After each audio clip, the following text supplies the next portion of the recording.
Good evening, everyone. My name is Caroline Hafey, and I'm the Assistant Director here at Glucksman Ireland House at NYU. To NYU faculty and students, thank you for choosing to spend your spring break with us this evening. And friends of Holt Metropolitan Books, welcome to Glucksman Ireland House. We're delighted to have you. And welcome all to the launch tonight of Ferdia Lennon's Glorious Exploits. If I could just ask everyone to silence any electronic devices at this time, and just as a heads up, we will be recording the event this evening. Events like these are made possible by our membership program. If anyone has questions or would like to join the Glucksman Ireland House community as a member, please see us afterward. So Glorious Exploits is foremost about storytelling. For those who haven't read it, we are back in 412 BCE, Syracuse, after the Peloponnesian War, but told in a contemporary Irish vernacular. This novel will make you laugh and view the ancient world with new perspective. Douglas Stewart has called it, quote, a bold and totally unexpected, a brilliant novel about friendship, the healing power of art, and why we must fight for our dreams. I can't think of a subject more timely or needed in this current moment. A Sunday Times bestseller, the novel was adapted for BBC Radio 4 and selected as a BBC 2 Between the Covers Book Club pick. It was the winner of the Waterstones Debut Fiction Prize 2024 and the Bollinger Everyman Wodehouse Prize for Comic Fiction. And it has been shortlisted for many other awards, including the Dylan Thomas Prize. And as of today, it has been shortlisted for the Authors Club First Novel Award, the oldest literary prize for debut fiction in the UK and Ireland. So congratulations to Ferdia. Yes, please. We're so thrilled for you, and we look forward to raising a glass after tonight's conversation. Ferdia Lennon was born and raised in Dublin. He holds a BA in History and Classics from University College Dublin and an MA in Prose Fiction from the University of East Anglia. Glorious Exploits is his first novel. After spending many years in Paris, he now lives in Norwich with his wife and son.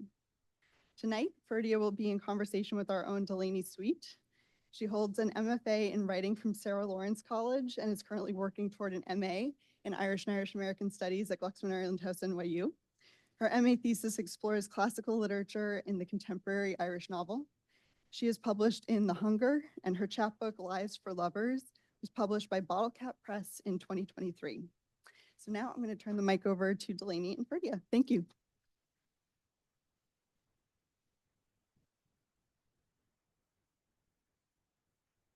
Thank you. I think we'll start off with a reading. That sounds good. Yeah. Everybody, great. Thank you everyone for coming. This is my first event in the US. Thanks so much. And my first actual time in the US as well. So having a great time. So this reading is going to be from chapter 8 of the novel, where our narrator Lampo and his best friend Gelon, who've decided to put on a production of Medea using Athenian prisoners of war, are looking for costumes and masks and all things theatrical to make this a proper theatrical production. Okay, so they've gone to the theater prop shop in Syracuse. There's only one theater shop in Syracuse, not really open to the public, but Electo, your one who owns it, lets us in on account of an old friendship with my ma. The shop was her husband's, and they ran it together until one day he disappeared. This was about 20 years ago, and I was just a kid at the time. There's been no sight nor sound of him ever since. All sorts of rumors abound. But my favorite is that she killed him and used his skin to make props for the plays. And yet, this isn't even the strangest thing about Electo. The strangest thing is that she kept the shop. There were 3 other costume makers in Syracuse when her husband disappeared, and the owner of each offered to buy Electo out, or even better, marry her. She was a stunner in her day. But to both proposals, business and matrimonial, she said, no thanks. It was her shop and she'd run it. And besides, she believed her husband would return someday, and what then? Though I've heard that when she said this, there was a curious lilt in her voice. Anyway, she kept the shop, never remarried.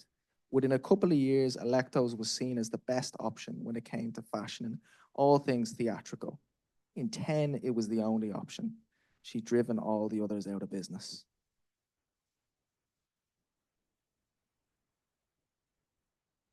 I knock a couple of times, but then Gelon pushes and the door swings open and the house is a sprawler. 4 stories, including the cellar, yet it seems even bigger on account of all the theatrical gear. Can't see the real walls because they're covered with scene paintings from different plays. To my right must be Olympus, rolling clouds and gorgeous sunbeams thick and gold as honey.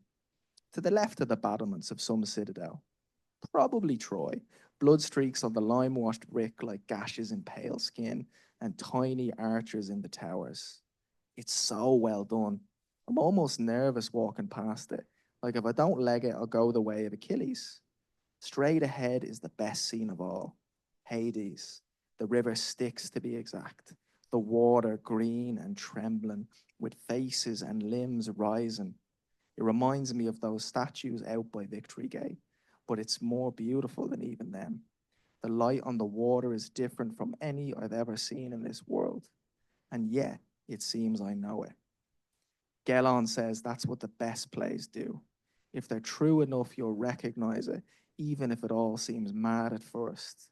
And this is why we give a shit about Troy, though for all we know, it was just some dream of Homer's. And I walk towards this green soul river. And for a moment, it's like I'm going home. Thanks. Awesome. Well, thank you so much. And I'm obsessed with this book, so let's just be clear. And I think that section is such a great place to start, obviously, and just kind of bringing together, the setting of the book, the timing of the book, the different myths and stories that you're bringing in, but then also Lampo's unmistakable voice, which is iconic. So I guess let's just start kind of talking about like, how did this idea, like the world, start to form for you for the novel? Yeah, that's a good question. So I studied history and classical studies at university. Ever since I was a kid, I was fascinated by ancient Greece. I was one of those kids who would kind of memorize the names of the Greek gods and the myths. And there was just something about it. I think the narrative that this web of story that just really appealed to me. Then I read Thucydides' History of the Peloponnesian War, which strangely became one of my favorite books. Which it seems very dry, and there are certainly sections of it that are quite dry, like detailed descriptions of hoplites. But in another sense, I almost have interpreted it as like a game of ancient Greek Game of Thrones, but with the addition of these fascinating kind of political machinations. It's almost like the first work of investigative journalism. Thucydides set out to chronicle the war and to look at it from both sides, even though he was an Athenian. I knew when I read that book, there's so many novels that you could write inspired by different aspects of that book. But one thing stuck out more than others, and that was, or more than anything, and that was the section called the Sicilian Expedition, where Athens launches this completely unprovoked attack and invasion of Sicily that they present as a humanitarian intervention, as often happens. But really, behind the scenes, they wanted to conquer it. And I think you could look at the history of Thucydides' book as a chronicle of the war between Athens and Sparta, but in another sense, it's almost like a Greek tragedy about the fall of Athens. And at the heart of that tragedy is the Sicilian expedition. A good portion of the Athenian citizen body, the young men of Athens died in Sicily. And after that war, Athens was never really a dominant political power. The war was lost in Sicily. I wanted to write about it. There was a lot of dramatic potential. I didn't know what that would be. And then another great Greek writer, Plutarch's Life of Nicias, where he describes how thousands of the Athenian prisoners of war, we already know from Thucydides, they're left to die in the quarries of Syracuse, these limestone quarries that you can visit today. But Plutarch adds another interesting bit of information, which is that some of these Athenian prisoners survived by quoting lines, giving recitations from Euripides' plays. And when I read that, I literally got kind of chills. And for me, then I had a sense, okay, this juxtaposition of a fascination with narrative and theater and drama, which is almost about empathy, what set in a concentration camp, essentially. This is the first recorded death camp that we actually have, is the Syracusan, the prison camp outside of Syracuse with the Athenians. I knew I wanted to write about it. Lots of note taking, lots of research. And then one day I was trying different ways in, and I wrote the first lines. So Gelon says to me, let's go down and feed the Athenians. The weather's perfect for feeding Athenians. And it was like a door opening, and Lampo was saying, how are you? And I understood the psychology of this character. And then I started to get a sense of the dynamic of his friend Gelon, who was very different to him. And yeah, lots of work went after that. Yeah, because it is the historic background and the historic accuracy that you're adhering to within like the drama that you're creating, I think is really like what makes it's so compelling too as you go through it. But and I think as we're going, there's different allusions, different myths throughout the book, and obviously the Trojan War is kind of like this thing that's looming in the back, and you said it, like the victory gates and everything. And were there any myths or gods or goddesses as a fellow child that was obsessed with the Greek mythology that you were like especially drawn to, or were there certain myths that you felt like were foundational or Greek class? I mean, obviously Medea and the Trojan women, but outside of that, any stories that you felt like were really integral as you were writing the plot, or ones that found you while you were doing it? Yeah, that's a good question. So like, I think Irish mythology actually played into it, interestingly enough. There's a myth called the Sons of Turin. And actually what's one of the interesting things about that myth is it's clearly, if you read it, very influenced by Greek mythology, the labors of Heracles and other myths. Other Greek, the myth of Orpheus, definitely, that comes through a little bit in the passage that I read out there. That was important. Heracles, I suppose, the labors, the kind of impossible. Dionysus definitely is the Greek god of tragedy and theater and madness and wine. He was an important figure. Hermes, the kind of trickster god. Yeah, lots of different.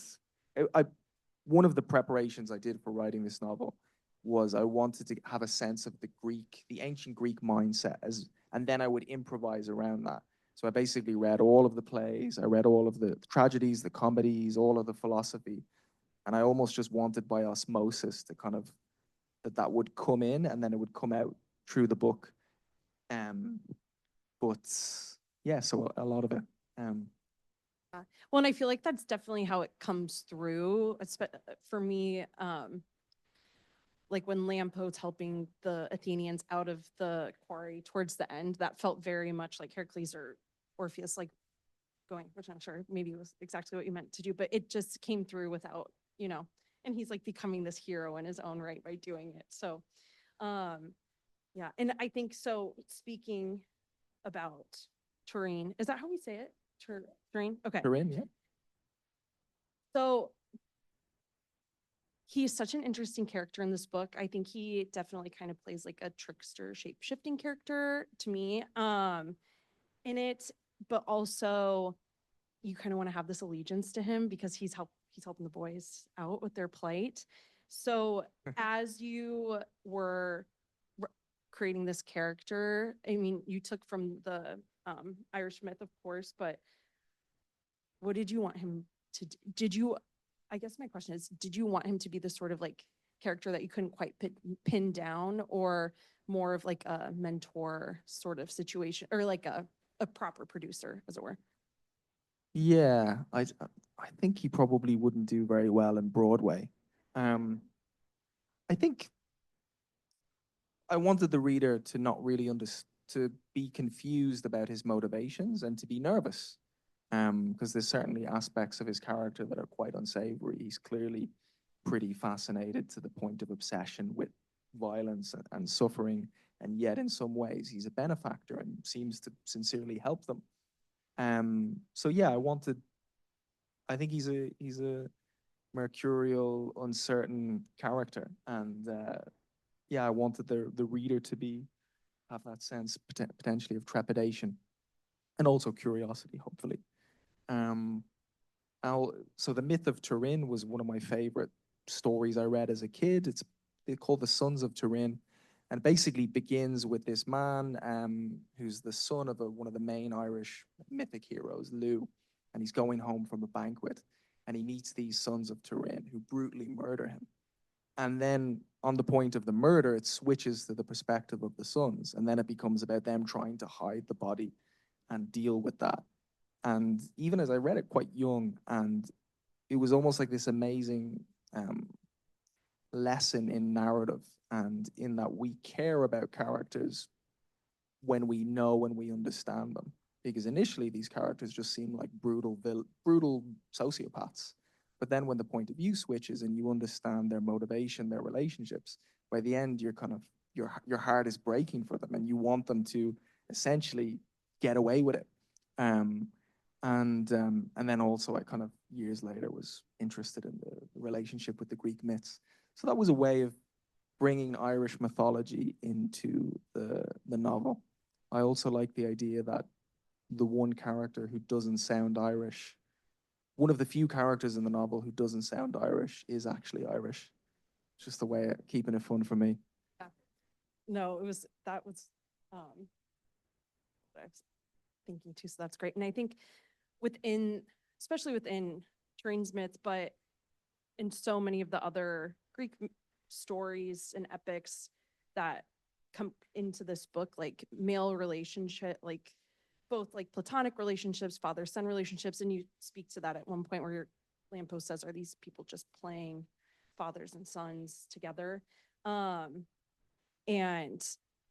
I think that male friendship, when done well, is like one of the most compelling things for me as a reader, because you've created these really sensitive, and especially Lampo and Gelon, like that are these really dynamic characters.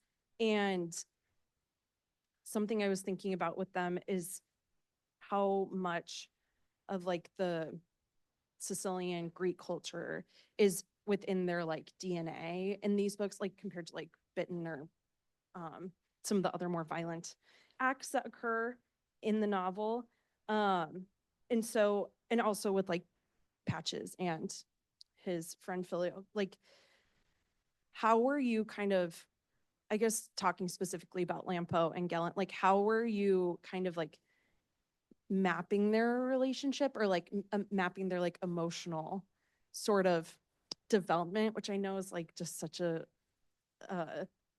ethereal question that's just kind of hanging out there in the universe, but they have just such a you see Lampo change so much throughout the novel, and I think like his empathy grows so much, and both of them have these backgrounds that are both kind of like, Lampo has his foot and he couldn't quite fight, and so he like is struggling with like his own masculinity in some ways, and so is Gelon through his like love of theater. So I'm just thinking, like, as you were writing these characters and things that they have in common, things that must be different, like how were you using both like modern and like classical interpretations of masculinity? Yeah. I think in one way, what I found interesting about the ancient Greeks, or the plays and the drama, was that something that was 2,500 years old could still resonate. I remember picking up Medea, and right from the first scene finding it gripping.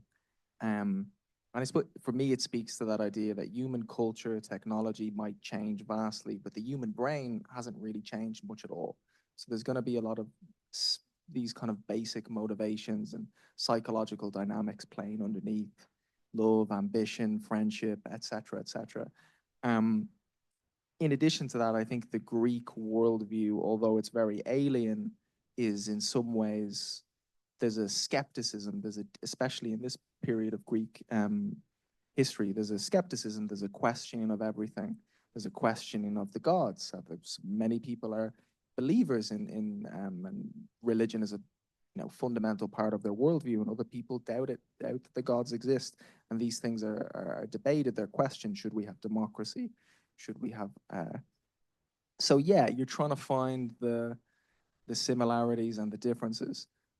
With their friendship, I almost just understood it. So in some level, you're reading the depictions of friendship. There's a great Euripides play, Heracles, which is about the friendship between Heracles and Theseus, essentially after Heracles' through madness, divinely inspired madness, murdered his children and his wife, and then is having to deal with the consequences of his actions. And he's on the point of suicide, and his friend comes in and says, "Don't do that. You have to suffer. You have to endure."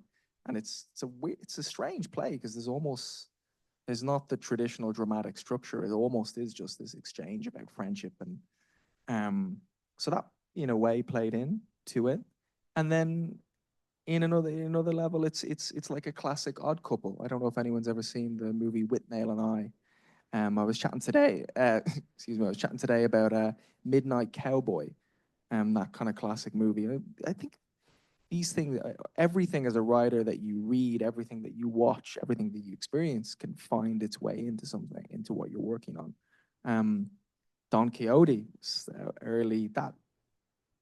And it isn't even necessarily done in a conscious way where I'm sitting down with a grid, kind of going, this guy needs to be an introvert, this guy needs to, it's more improvised and intuitive than that. And yet, when you do it, you realize that can work. It's said a lot, and maybe sometimes it can be overstated, that idea that men can't express their feelings. They just grunt, you know. And I think that isn't always really true. So I have many friends who I'm very honest and speak with, etc. However, there is maybe an element of traditional masculinity or male friendships where it's not verbally expressed, but it's there and it's known and it's understood. So in this relationship between Lampo and Gelon, Gelon and Lampo, they never say, "You're my best friend. I'll do anything for you." But we kind of know that that's true through the novel. They don't need to say it, even if they wouldn't be able to say it. So yeah. Like towards the end of the book when Lampo, is yelling at Gelon after the siege of the play, as it were, and then how he shows up in the like carriage, chariot. Yeah, earmuffs. Spoilers bound to occur. Doesn't show up. Yeah. Play? What Play. play? Let's start over. But like, of course he's there. Like, of course that's who's there in the darkness. And I think like you're saying, as you're creating these characters, and not so much a checklist, but just these things that are kind of like, well, of course these. One of my favorite scenes in the book is after they get the gold and Lampo goes to the market and buys his blue robes and the shoes. I just am, because when I think about a character, I'm just kind of like, what's in their closet? Like, that's such a denotation of just a well thought out character. So I'm just thinking like these little quirks, I guess, other than Lampo just kind of like burning a hole through his pocket with this money. Like just these, yeah. So it's just like, maybe this is just a compliment. That was like one, Keep but it like, coming. I'm yeah, I know. for this. Like why did he do that? That just Lampo, because we're all like, no. And then, but then I'm like, he's walking around with his new boots. Like he's really got some swagger on. He's going to go see his girl. Yeah. Well, why did he do it? I mean, in a way, it's that classic thing of if you've never had money, and then suddenly you have a lot of money. Well, you don't. It's like having money in a way can be like anything is a skill. If you've never had it before, you're just like, oh my goodness. We see that with lottery winners, etc. And also he's existed in this world of Syracuse, but he's unemployed. He's an insider outsider, and I wanted to explore that. What happens if this person walks into the market to buy food for starving prisoners and then leaves with crocodile boots? But that is, in some ways it's comedic, it's some ways it's horrific, but I also felt like it was just psychologically true to him. And that's it.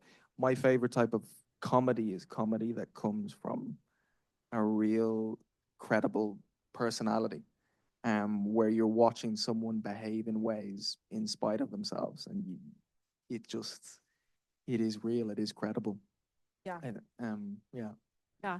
And I think like he just has so many great one-liners throughout the novel too, where it just seems like the dialogue kind of was coming in when he tells the Athenian, he's like, you know, your girl's gonna get married, like she's gonna find her suitor. And he's like, my daughter's 9. He's like, well, better get ready.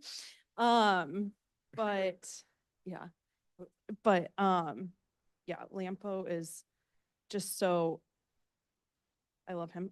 Anyway, but let's talk about Gelon now. I mean, he feels like so much of like the heart of the novel, obviously, that's like driving it forward. Like clearly he's literally driving the plot forward, and Lampo's just like, okay, whatever, my friend, you know, truly, yeah, like truly the odd couple. But as you were saying, like you kind of got the first line, you're like, oh, okay, like this is kind of the tone, this is where we are. How did Gelon kind of like start to play into the story for you as you were, you know, kind of looking at that first page? Because, you know, the first words are coming nearly from him, and also kind of speaks to their relationship where, and I think it kind of goes on in the first chapter where Lampo's just kind of like, yeah, like what he said, and just as they're going through. So did, yeah, I guess like as he became so much the heart of the novel and the heart of, I think, of like the ethos and the message as well. Yeah, just like how'd you get there with him, I guess, or what was your journey with figuring him out? Yeah, in a way, it is that classic opposite. So with Lampo, it's always he says more than he. Sometimes he tells you what he thinks. He's constantly speaking. It's a first person narrative, and he's constantly expressing himself. And you almost have to sometimes work out what is happening despite what he says. Whereas with Gelon, he doesn't really say much at all. And in it was the, for me, writing Gelon was like an exercise in subtraction, what I could take away, like what I could reduce, and you could still have the reader would have a very clear sense of who this character was. You know, he's very obsessed with Greek theater and Greek drama because it's expressing something, and he isn't necessarily able to express it himself. It's all bottled up. Um, and but in many ways, if you've read the novel, you realize much of what happens, especially in the beginning of the novel, is a direct result of the will of Gelon. So even though he isn't constantly saying a lot, his will is driving many of the events of the novel. He's the one. Lampo doesn't really care that much about Greek theater or drama. It's Gelon who has a deep love of drama and Euripides. It's Gelon who wants to do the rehearsals and do it properly and have costumes and masks and go to Electo and get funding. And yeah, and I think in a way, if this novel were narrated by Gelon, it would just be a tragedy. You would have a completely depressed individual going into a concentration camp to put on a Greek tragedy. It would be, so I think in a way, what hopefully what makes the book work is this discordance between what is happening, what is unfolding, and the point of view of the person who doesn't see it as very tragic. For him, it's like, oh, no, this is a bit of a laugh.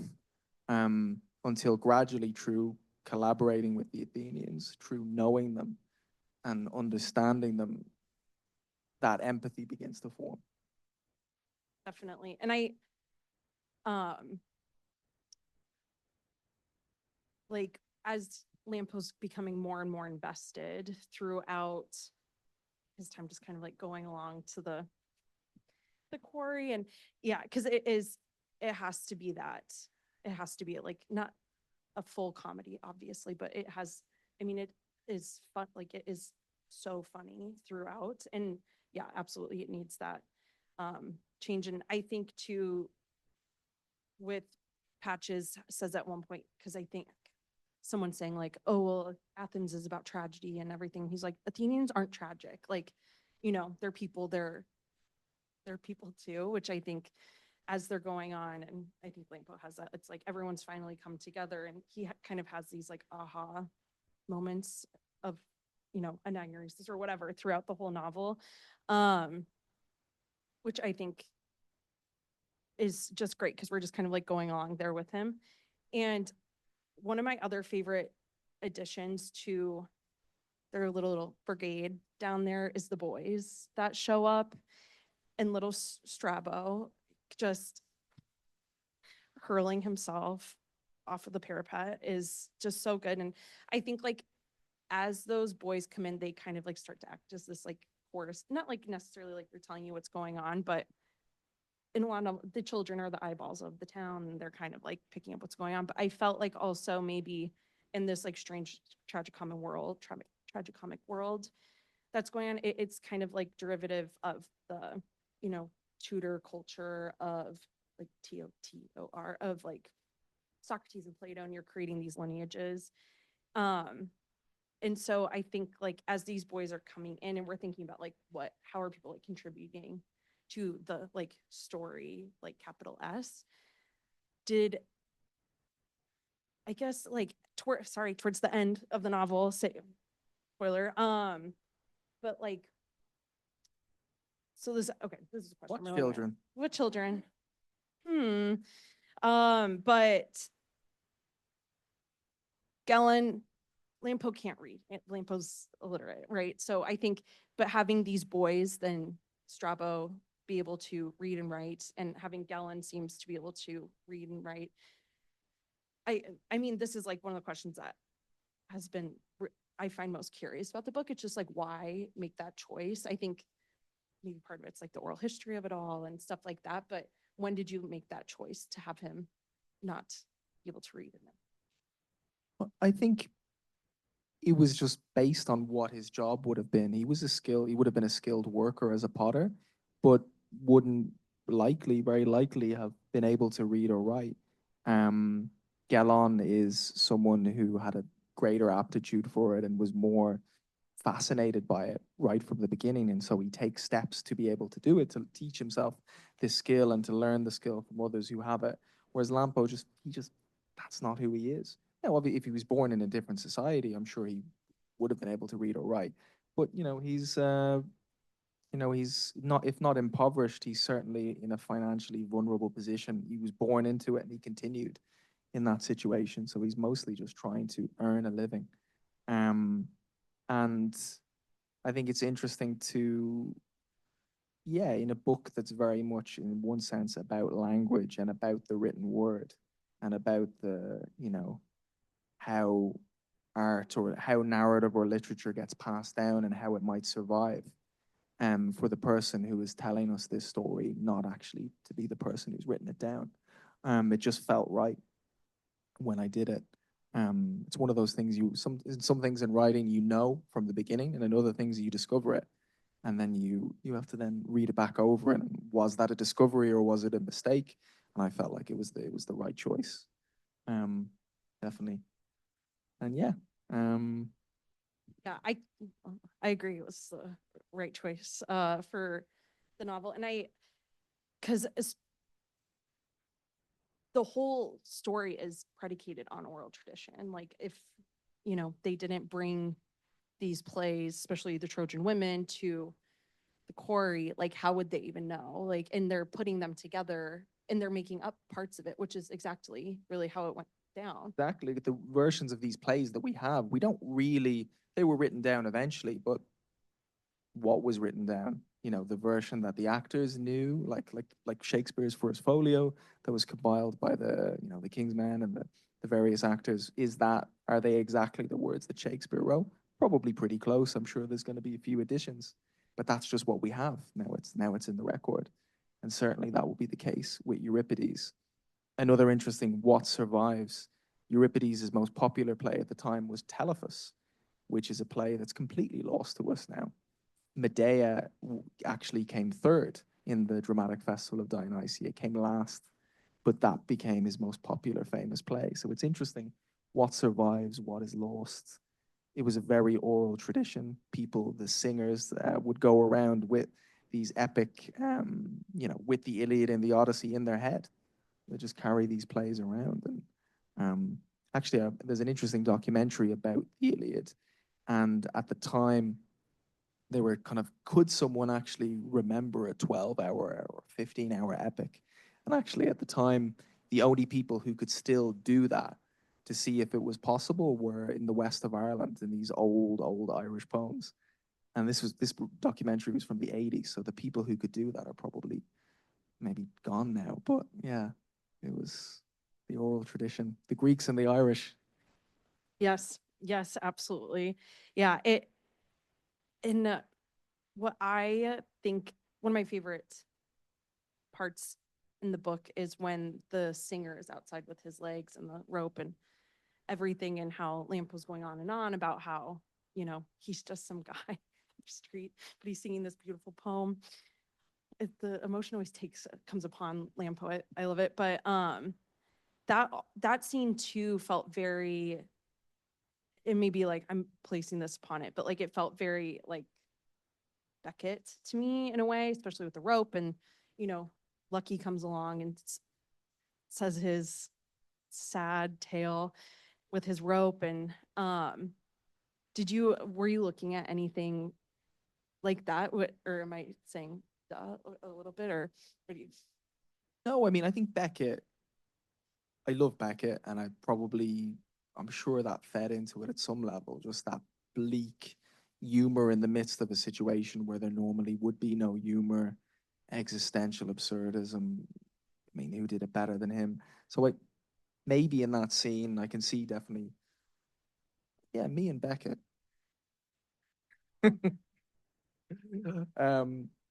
Yeah, so I'm sure he was an inspiration. Like I love Godot, etc. But it wasn't even intentional. Yeah. Yeah, it was really like came together in a great little like cataclysm there. And I think like the other important story singers in it, or songs in it, that I saw is Lampo's crush, Lyra, and the songs that she's singing, but also just kind of her like general aptitude and her intellect. And I'm sure that, she is a person who really existed in this time and like exactly, but her relationship with Lampo, I mean, it would their relationship have been like exceptional at the time? Is that something that you like made for the story, or is that based on something that likely did happen, that you read about? It's all made up, to be honest. I think it's feasible. I mean, inevitably, ancient Syracusan society or Athenian, there was a lot of, it was based upon slave. They were all slave states. So anywhere, scholars estimate anywhere from 40 to 50% of the population would have been enslaved. So I think any novel that's going to be set in this period has to come to grips with slavery. And one of the aspects of Greek slavery, you could be a very high, upper class individual in your society, very well educated, and then you get invaded, and suddenly you're, waiting tables, or you're a tutor, or you're in the fields, you're enslaved. There was that. It was almost very fluid. That movement from free, prosperous even, to enslaved. So Lyra is an individual who's far more well educated than Lampo. She's brighter, she's more capable, she can read and write in many languages. And Lampo is both aware of, in some ways, her cultural superiority, and he admires it, but it makes him feel inferior and it makes him feel angry. So he's constantly, despite his love or his infatuation with Lyra, he's constantly trying to assert and in some ways diminish her. Lampo is a character who often, treats the people he cares most about worst, despite himself, which I think is something that can be quite human sometimes, unfortunately. Absolutely. But yeah, so yeah, I think even though it's not based on a true story, it is based upon the way, the dynamic of slavery in the ancient Greek world, and inevitably free citizens would have fallen in love as much as that is possible with people who were slaves. And obviously it raises real issues about consent. Can Lyra in any way actually have a consensual relationship with this individual? Can she in any way be honest? And almost certainly not. Because she says that line that's like, she's like, I want to be here. And he's like, well, you know, you have to be here. But she, you know, she's like, but I didn't have to want to be here. So yeah. And as he's, you know, doing his own like labors of love, as it were, to buy her, you know, it's just that still that question. It's would Lampo have become like developed enough to really set her free, become, but then so yeah, it's just so complicated. And I think one of the other questions of just kind of like the oral tradition in Greek literature is translation. And I think like Lyra does a really, I mean, it's just like a second that Lampo says it, but he, you know, he says something like, she's telling the story in Greek and that made it even stranger.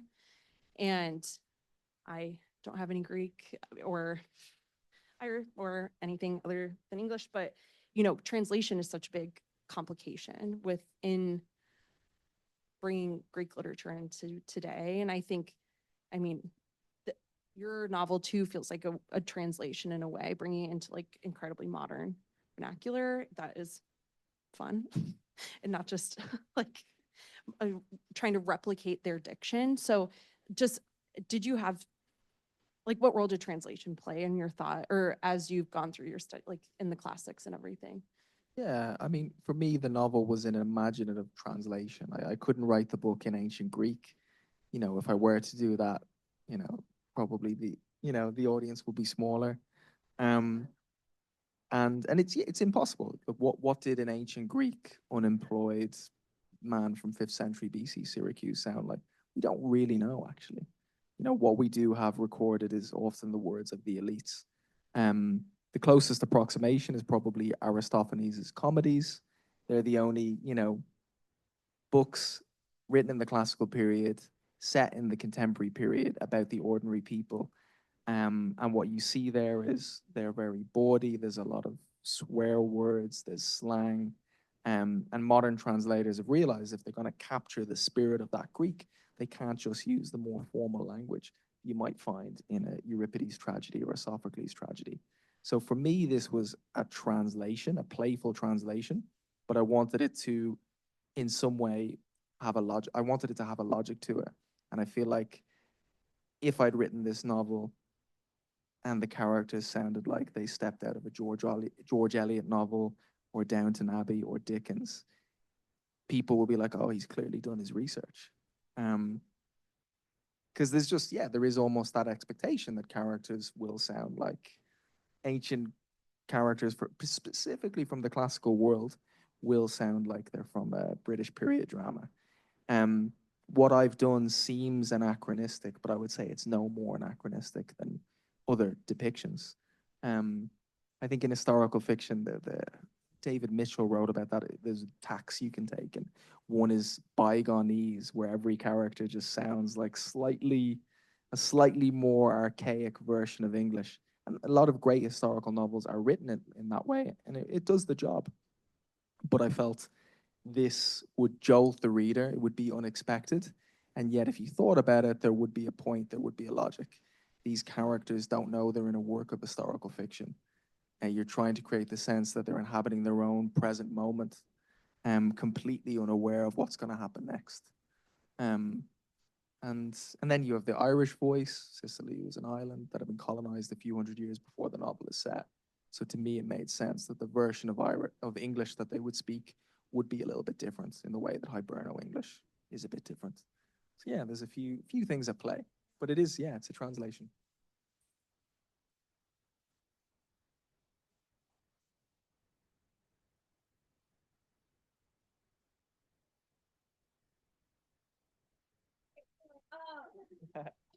You can use mine if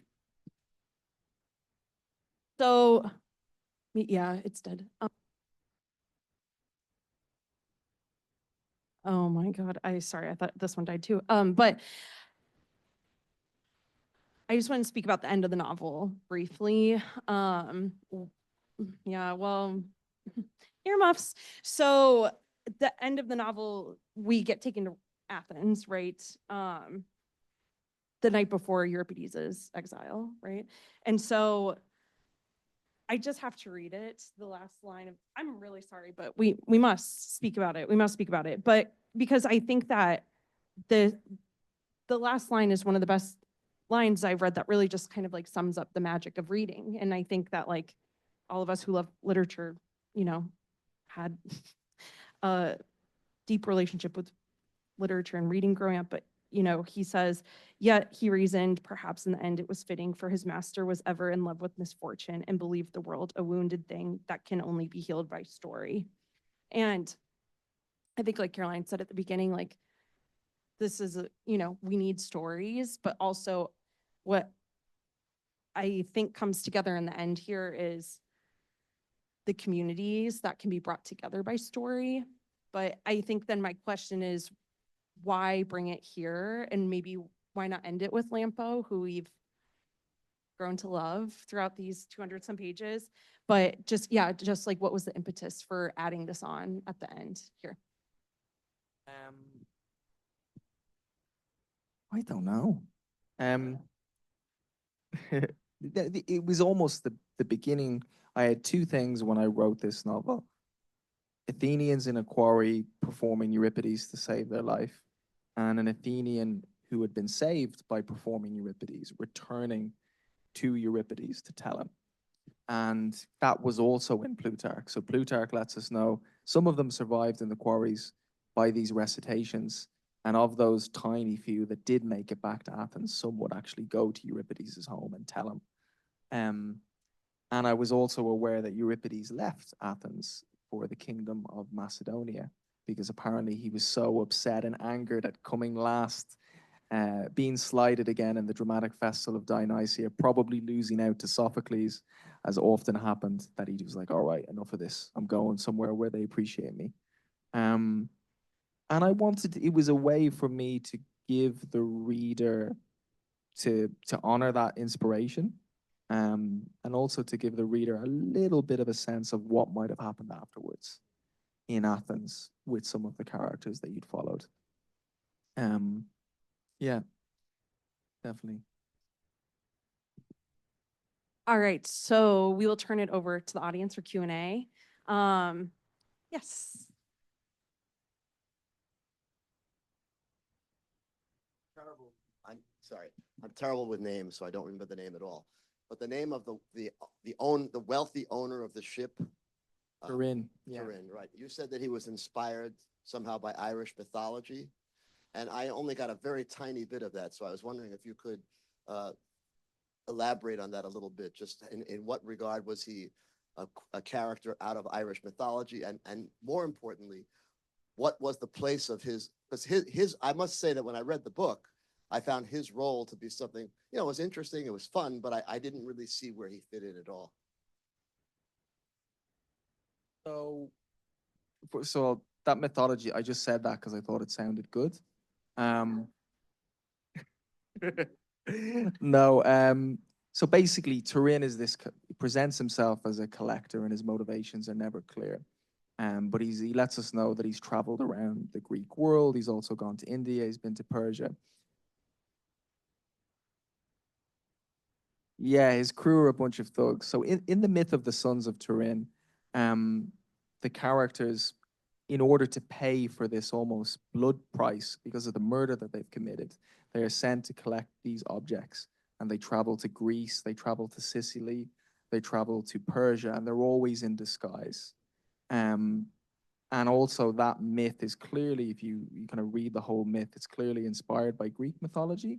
And it was probably written down around the same time that this book is set. So there are enough parallels there to, it was, in my mind, almost, it was a way of playfully kind of implying that, you know, it's completely unnecessary to know this to, I think, to enjoy the book, but that this myth or this character could have inspired that myth, basically.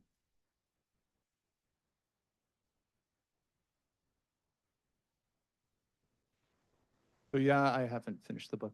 I stopped just before, just as the audience is arriving for the play. So that's why I keep covering my ears. But I want to say, first of all, that I am listening to you reading the audiobooks. I feel like you and I are friends because you're with me on my commute every day. And if you haven't, it's just lovely. But what I've found, and especially in the passages with the children, maybe because I'm a school teacher, but I've found that I can be laughing and crying kind of on the same page. So can you talk a little bit about those, like how that emotional shift, and it seemed very Irish to me. So maybe you can address that. Thank you. Thank you very much on both accounts. I'm glad the audiobook worked for you. I enjoyed doing that. Again, I think for me, I can love a farcical, absurd comedy. Great, Monty Python, absolutely adore, etc. But maybe my favorite type of comedy is one that comes from psychological realism. And when you have that, I think there's often in my favorite comedy that comes from psychological realism, there's a sadness too. There's the flip side of those coins, and they can exist very closely together and blend.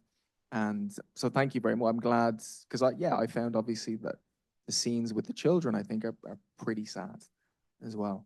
They can be funny, but they're also, these children have lost everything as well. I think everyone is dealing with loss in that novel, even in the midst of the humor. So thank you. Thank you for discussing the anatomy of your novel, which is very, very interesting. I want to take you a little bit further back. I would like you to tell us about the sequence of events that led you into writing this novel and how long it took you to write the novel. Thank you. Oh, thanks very much. The sequence of events. So I wanted to write something set in that period. And I was actually studying creative writing in this course in England at the University of East Anglia. And I did a module on historical fiction, and we read writers like Hilary Mantel. That was the first time I read Wolf Hall, etc. And we were asked to write anything, any work of historical fiction we want, any ideas that we could have. And it was almost, in a way, deadlines are helpful things because they focus the mind. So no one asked me to write something set in ancient Greece, but I'd known I'd wanted to write something set in ancient Greece, specifically around that expedition. And I was sitting down and trying different ways into it.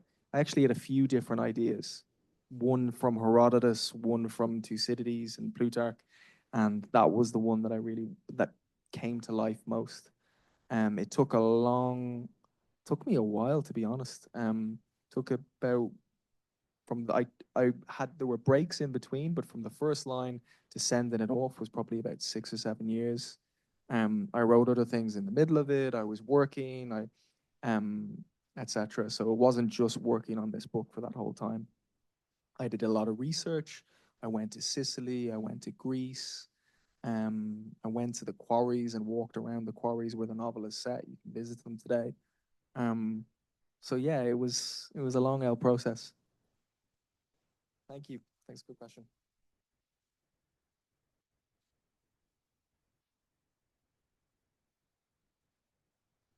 Thanks. How much did the use of Irish vernacular open up the story for you? In using that, did it kind of add to scenes somewhat, that you were using language you're familiar with, and inform the characters more? Yeah, it did, because it allowed me to take all the research that I'd done and then yet make it feel, it allowed me to kind of jump into the narrative and allow it to come to life in a way that was grounded in the research, but wasn't tied to the research too heavily. Because I think sometimes with historical fiction, you can be so obsessed with the idea of accuracy, and also if you've researched many interesting things and you found out all these little tidbits of history, that you need to include them. So you have a character walk down the street, and as I walked down through the agora and I looked up at the Corinthian column and I noticed the blah, blah, blah. But the truth about it is that's not the way most people experience their everyday world. They actually take a lot of things for granted. and a useful, so the voice, that Irish voice allowed me to almost make that imaginative leap. Reading Dickens was actually really helpful, because if you read a Dickens novel set in London, or you read a contemporary work of historical fiction set in the Victorian period, what you'll notice is that Dickens takes so much for granted about the world and his lived space, because he lived in it. He didn't have to talk about this or this architectural feature, or he was a 19th century Londoner. And I wanted to try to have this work of historical fiction contain that energy of taking things for granted in the way that, you know, we all do.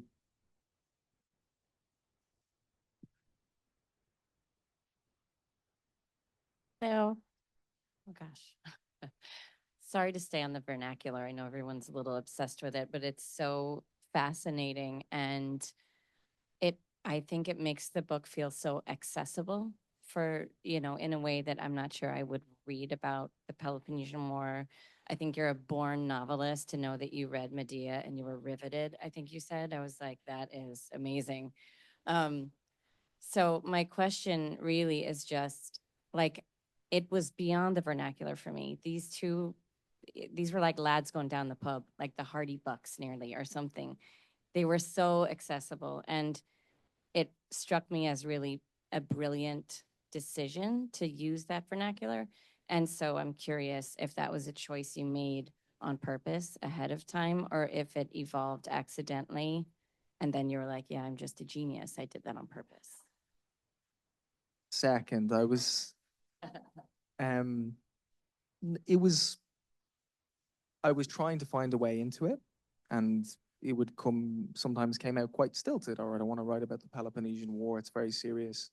And then one day, as I said, that voice came to me, that first line in in the character of Lampo. I didn't know he was Lampo at the time. All I knew was I had two friends, Syracusans, who were having a grand old time going down to this quarry to see these prisoners.